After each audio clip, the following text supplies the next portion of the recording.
Juste une fraction de seconde, un monsieur à côté de moi, là, il n'a pas eu la chance que j'ai eue je me suis extirpé, là, j'ai juste sauté l'autre bord du trottoir. C'est une fraction de seconde, j'ai eu le temps, juste le temps de sauter. J'ai sauté puis il a botté tout le monde, là. Tout le monde qui était sur le trottoir. C'était il y a presque un an maintenant, vous avez vu, 13 mars 2023. La petite communauté d'Amqui, dans le Bas-Saint-Laurent, était sous le choc après un drame qui s'était joué sur la route 132. Le conducteur d'une camionnette qui aurait délibérément fauché des piétons, ce qui a coûté la vie à 3 personnes et qui en a blessé 8 autres. Un an plus tard, donc, je joins maintenant la mairesse d'Amqui pour pouvoir prendre des nouvelles de la communauté. Sylvie Blanchette, bonjour. Oui, bonjour, Mme Garon. Alors, on l'entendait dans le témoignage qui datait d'il y a un an. Dans les jours qui ont suivi le drame, les gens chez vous étaient bien sûr bouleversés. On se rappelle justement de tous les témoignages. Comment va votre communauté à l'approche de ce triste anniversaire? Bon, c'est la communauté, vous savez, la vie continue, faut avancer. Les gens aussi, je crois qu'on vit ces événements-là différemment. Pour des gens, ça va plus vite, pour d'autres, ça va plus lentement. Vous voyez, vous savez, je voyais les images que vous montiez à l'écran, puis pour Oui. moi, tous les frissons sont revenus et on ne veut pas oublier parce qu'on doit se souvenir pour les personnes qui sont parties, pour les personnes, les victimes. Mais on se relève, puis je pense que, comme je vous dis, je revis toutes les émotions, surtout depuis un mois et demi, que là, la commémoration approche et ça fait drôle d'y repenser. Mais c'est ça, les gens, je pense qu'on y va chacun à son rythme pour avancer. Oui, c'est ça. Chaque personne, il y a 6200 personnes qui demeurent à Amqui, alors toutes des expériences différentes, justement. Vous, en tant que mairesse, justement, quels sont les souvenirs qui vous reviennent en tête lorsque vous pensez à cette journée et à celles qui ont suivi? Ben, tu sais, les souvenirs, moi, ce que je me souviens là, quand je pense à cette journée même, le 23 mars 2023, Le c'était 13. aussi la solidarité, le 13 mars, excusez-moi, mais merci. C'était toute la solidarité qu'il y a,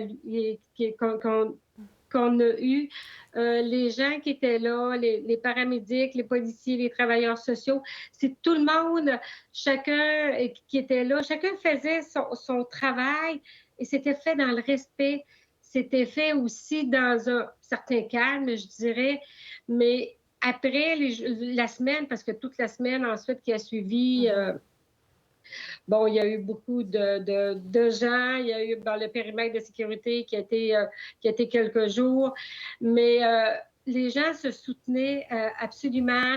Moi, j'ai eu des messages d'encouragement de partout au Québec, à l'extérieur aussi. Et je disais toujours que c'est ce qui me nourrissait cette semaine-là.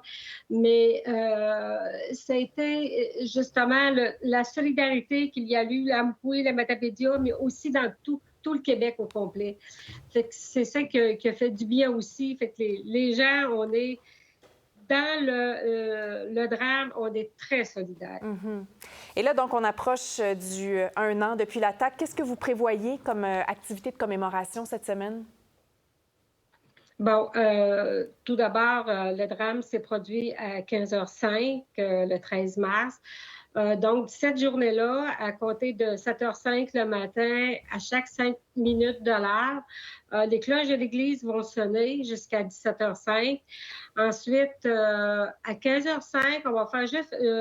on demande aux gens de faire une minute de silence à 15h05. Nous, on va le faire d'une façon intime avec les victimes, les familles proches. Mais à 18h, c'est qu'on invite tous les citoyens d'Amqui, d'ailleurs, Matapédia et partout ceux qui veulent se joindre à nous. On va se regrouper dans le parc Pierre et Maurice Gagné. Où est-ce qu'on a terminé l'année passée? Bien, cette année, on le fait dans l'autre sens. On va tous se regrouper au niveau du parc Pierre et Maurice Gagné. On va faire quelques allocutions. À 18h30, on va partir pour une marche. On va passer devant où est-ce que la tragédie a eu lieu. Et ensuite, par la passerelle J. Napoléon Pérusse, on va se rendre jusqu'à l'église. Puis à 19h30, il va y avoir une messe à l'église. Oui, vous avez parlé des familles.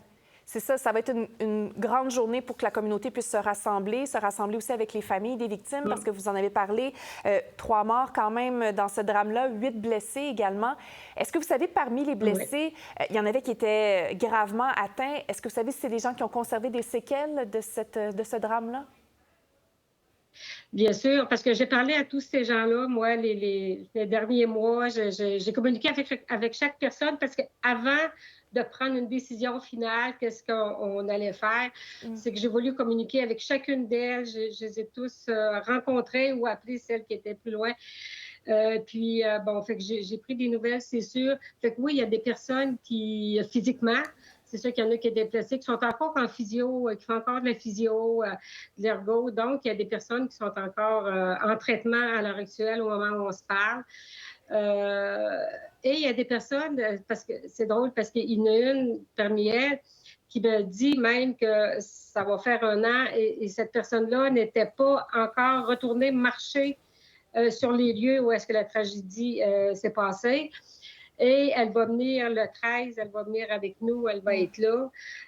Une autre personne qui me disait aussi qu'à chaque fois qu'il y a un bruit qui est pas régulier, un bruit qu'elle n'est pas habituée d'entendre, qui n'est pas familier pour elle, ou si elle entend une auto accélérée, elle vient sous le choc.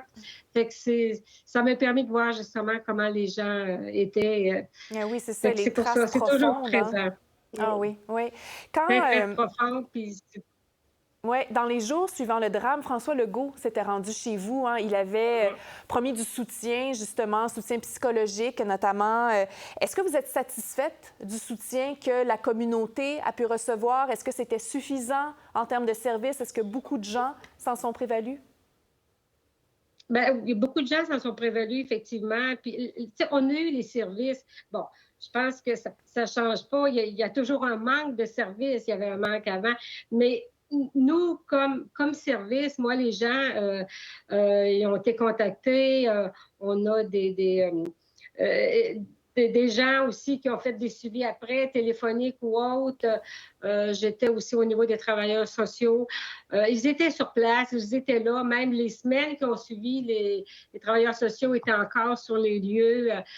Donc, bon, on va toujours en demander plus de services, mais je ne peux pas dire, ici, à Amqui, on a quand même eu des services là, pour les gens qui étaient là. Fait que il y a toujours un besoin quand même. On a besoin de plus. On n'a pas de psychiatre à Amqui, là. Je pense pas qu'il y en a un qui va venir s'installer demain matin. Mais par contre, on a au niveau des travailleurs sociaux, on a quand même cette base-là. Ensuite, ben, c'est sûr qu'il manque de psychologues, il manque de psychiatres, mais... je pense que les demandes, c'est là. Il y a des gens qui s'occupent de faire ces demandes-là. Fait qu'on les laisse travailler, puis on est là pour les appuyer. Mais ce sera certainement une journée riche en émotions pour vous le 13 mars. On va passer à votre communauté d'Amqui. Merci beaucoup d'avoir pris le temps de nous parler ce matin. La mairesse d'Amqui, donc Sylvie Blanchette. Merci beaucoup et bon préparatif également en vue de cette journée. Merci à vous, Mme Garon. Bonne journée. Au revoir. Au revoir. Pour voir nos émissions en entier, rendez-vous sur la chaîne Ici RDI.